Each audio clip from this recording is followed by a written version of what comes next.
ఉన్నారు మామిడి గిరిధర్ గారు. సో ఇప్పుడు 3-4 డేస్ అవుతోంది ఇన్సిడెంట్ జరిగి, బట్ రెస్పాన్స్ ఇది నాకైతే చూస్తే పోలీస్ కస్టడీలో ఉన్న విజువల్స్ నిన్న బయటకు వచ్చాయి. పోలీసుల దగ్గర వేడుకుంటున్నాడు దీపు. పోలీసు కస్టడీలోంచి వెళ్ళి తీసుకొచ్చి ఆ విధంగా చంపి వీడియో సర్క్యులేట్ చేయడం సిస్టమేటికా, ప్లానా, లేకపోతే అప్పటిదప్పుడు ఆగ్రహావేశాలా, ఏమనుకుంటారు మీరు?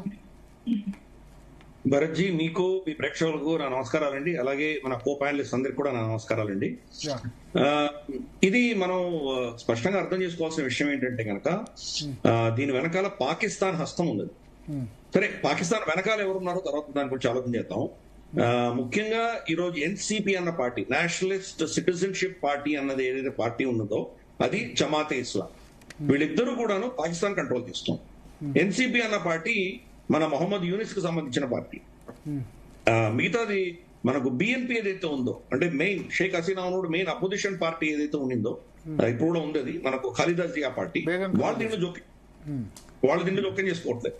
సో అందుకని మనం అర్థం చేసుకోవాల్సిందంటే ఇది ఒక క్లియర్ కట్ స్ట్రాటజీ ప్రకారం పాకిస్తాన్ చేస్తారు. ఈ రోజు వాళ్ళ ఎన్నికలలో ఉన్నటువంటి ముఖ్యమైనటువంటి అంశం ఏంటంటే యాంటీ భారత్, యాంటీ హిందూ. ఈ రెండు నెరేటివ్స్ తప్పి ఇంకే పార్టీ కూడా మాట్లాడలేనటువంటి ఒక నెరేటివ్ ని వాళ్ళు బిల్డ్ చేయగలిగింది పాకిస్తాన్. సక్సెస్ఫుల్ గా బిల్డ్ చేసింది.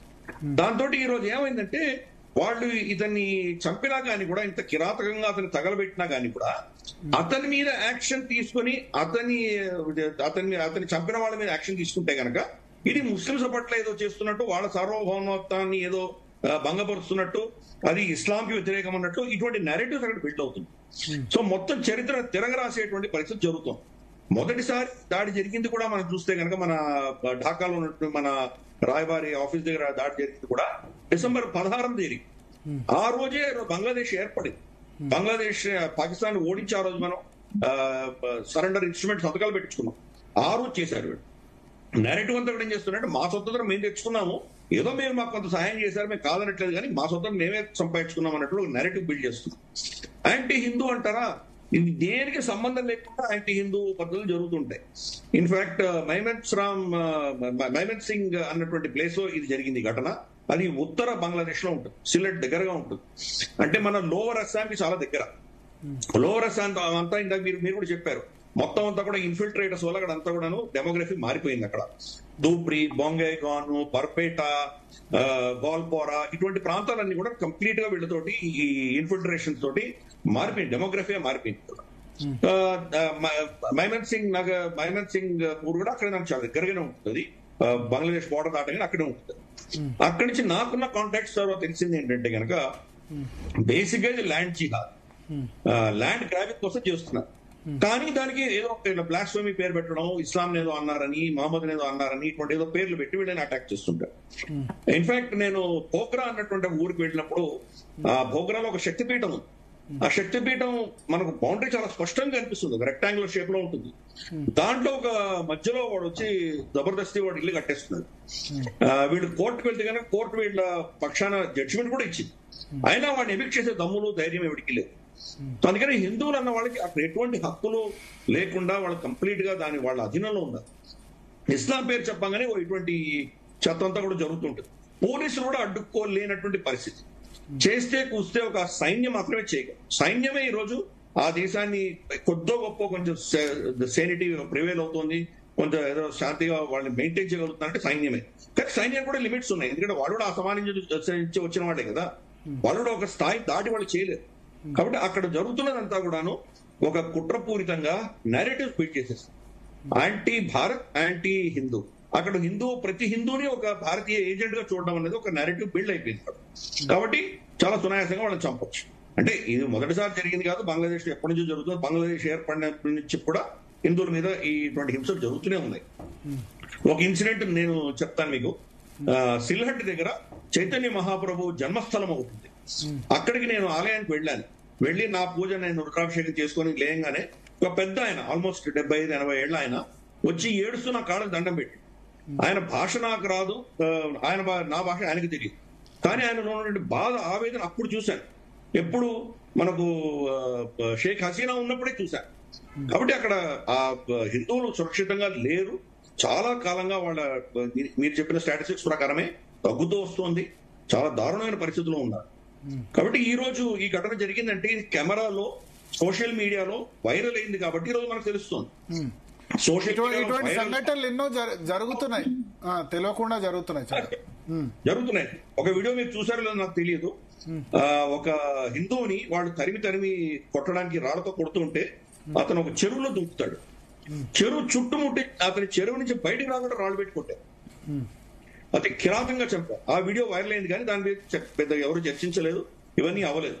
సో అమ్మాయిల పరిస్థితి చెప్పక్కర్లేదు. ఓపెన్ గా కెమెరా మీదనే వాళ్ళ అమ్మాయిలను ఎత్తుకుపోయి వాళ్ళు మళ్ళీ అసలు దొరకకుండా వాళ్ళ శవాలు ఎప్పుడో 4-5 రోజుల తర్వాత దొరికినట్టు ఉదంతాలు చాలా ఉన్నాయి. అఫ్ కోర్స్ అది మనకు పబ్లిక్ స్పేస్ లో మనకు మెయిన్ మీడియాలో ఇటువంటి చర్చలు ఏమి జరగవు. ఎందుకంటే బంగ్లాదేశ్ ఇంపార్టెంట్ కాదు మనకు. మన రాజకీయాలు, మన ఎస్ఐఆర్లు, మన ఓటు చోరీలు ఇవే మనకి ఇంపార్టెంట్ కాబట్టి దాని గురించి పట్టించుకోం మనం. మొదటిసారి ఇన్ని రోజు ఘటనలు జరిగిన తర్వాత మొదటిసారి కనీసం ఈ రోజు ఢిల్లీలో వాళ్ళ ఎంబసీ ఎదురుకు వెళ్లి ధర్నాలు చేయడం అనేది మనం ఫస్ట్ టైం చూస్తున్నాం. ఇంతవరకు ప్రతిక్రియ లేదు మన దగ్గర నుంచి, పొలిటీషియన్స్ దగ్గర నుంచి ప్రతిక్రియ లేదు, హిందూ సమాజాల దగ్గర నుంచి లేదు. కాబట్టి వాళ్ళ మనానికి వాళ్ళు వదిలేశాం. నిజంగా చాలా దీనమైన పరిస్థితుల్లో ఈరోజు హిందువులు అక్కడ ఉన్నారు. దినదిన గండంగా బతుకుతున్నారు వాళ్ళు. మీరు అన్నట్లు మనం వాళ్ళందరినీ మళ్ళీ వెనక్కి తీసుకుని తీరాలి. సిఏ చట్టం ఏదైతే ఉందో దాన్ని నేను ఫండమెంటల్ గా ఒక విషయంలో దాన్ని కంప్లీట్ గా అపోజ్ చేస్తాను. అదేంటంటే 31 డిసెంబర్ 2014 ముందర వచ్చిన వాళ్ళకి మాత్రమే ఇది వర్తిస్తుంది. ఆ ఆర్టిఫిషియల్ డేట్ ని తీసేయాలి. అక్కడ ఉన్నటువంటి హిందువులు మన దేశానికి ఎప్పుడు రాదలుచుకున్నా వాళ్ళకి ఓపెన్ ఎంట్రీ ఉండాలి, ఇన్విటేషన్ ఉండాలి అన్నది నా అభిప్రాయం. Same I also agree with you. ఇప్పుడున్న కాంటెక్స్ట్ లో ఆ 2014 కాదు, ఎప్పుడున్నా సరే బంగ్లాదేశ్ హిందువులు మన వాళ్ళు కదా. తప్పు వాళ్ళు చేయలేదు, దేశ విభజన తప్పు వాళ్ళది కాదు కదా. హిందూ మతంలో పుట్టడం వాళ్ళ తప్పు కాదు కదా. విభజన చేసింది ఇక మరి దానికి ఎవరు బ్రిటిష్ వాళ్ళు కారణమా, అప్పుడున్న వాళ్ళు కారణమో తెలీదు.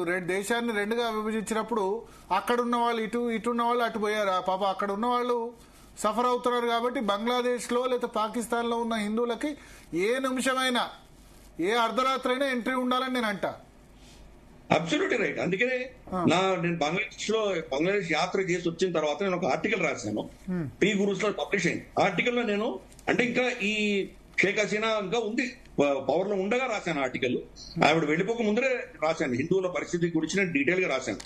దాంట్లో నేను ఒక సూచన ఇచ్చాను మన కేంద్ర ప్రభుత్వానికి, భారత ప్రభుత్వానికి. మీరు అక్కడ ఉన్నటువంటి హిందువులకు స్పెషల్ వీసా ఇవ్వండి, యాత్రా వీసా అని చెప్పి మీరు ఒకటి ఇవ్వండి. ఆ యాత్రా వీసా 10 ఏళ్లకో 15 ఏళ్లకో వ్యాలిడిటీ ఇచ్చేయండి.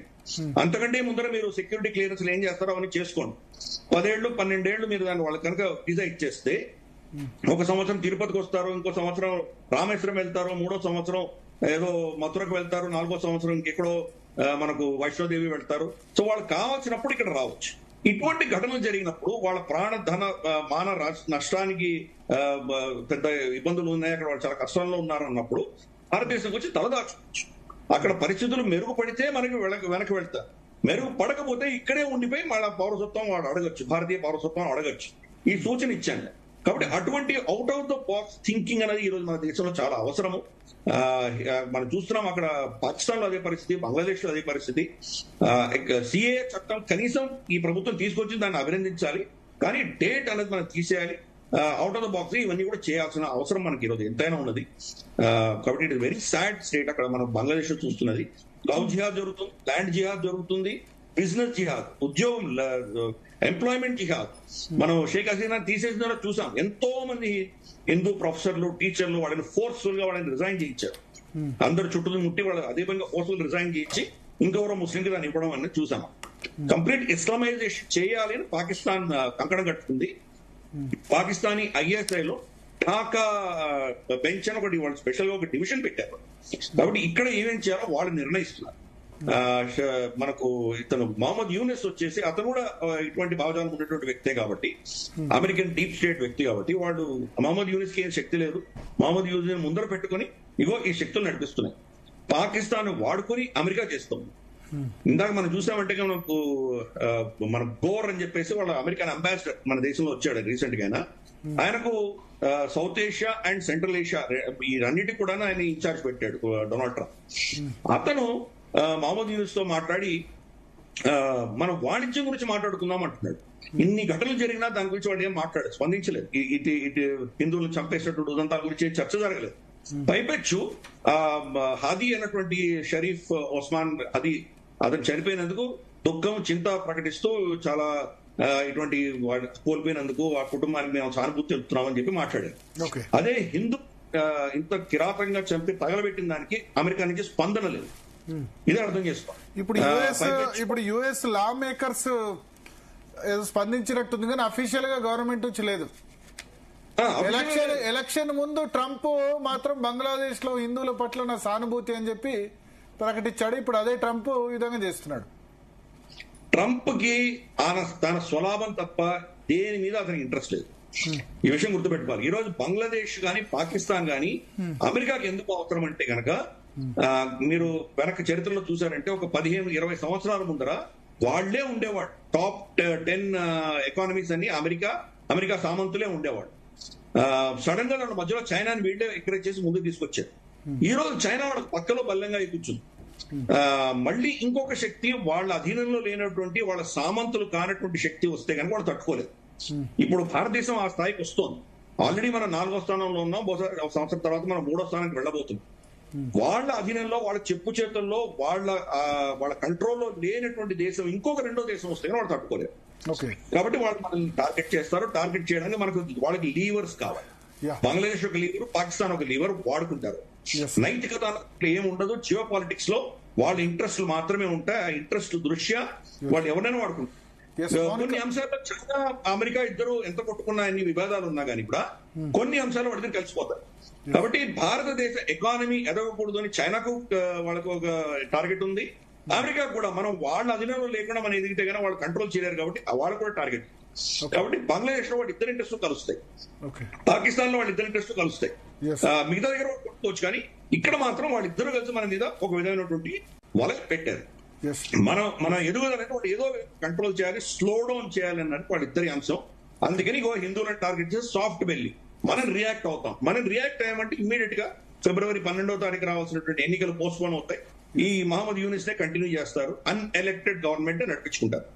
ఎన్ని దగ్గర అన్ఎలెక్టెడ్ గవర్నమెంట్స్ ఉన్నాయి. సిరియాలో అన్ఎలెక్టెడ్ గవర్నమెంట్, ఆఫ్ఘనిస్తాన్ లో అన్ఎలెక్టెడ్ గవర్నమెంట్. ఇలా వాళ్ళ ఉద్దేశమే ఎన్నికలతోటి ప్రజలచే ఎన్నుకోబడ్డటువంటి వాళ్ళు ప్రభుత్వాలకు రాకూడదు. పాకిస్తాన్ లో అన్ఎలెక్టెడ్ గవర్నమెంటే. షాబాజ్ షరీఫ్ వీళ్ళు మైనారిటీ వచ్చి పీటీఐని బ్యాన్ చేశారు. ఇప్పుడు ఎలక్షన్స్ పారదర్శకంగా చేస్తే మళ్ళీ అవామీ లీగ్ గెలుస్తుంది. అయినా అవామీ లీగ్ బ్యాన్ చేసి హసీనాని వాళ్ళందరినీ బ్యాన్ చేసి అరెస్ట్ చేసి ఎన్నికలు నిర్వహిస్తున్నారు. అర్థం చేసుకోవచ్చు. ఇదంతా కూడా ఒక పెద్ద షోమెన్షిప్ అంతే.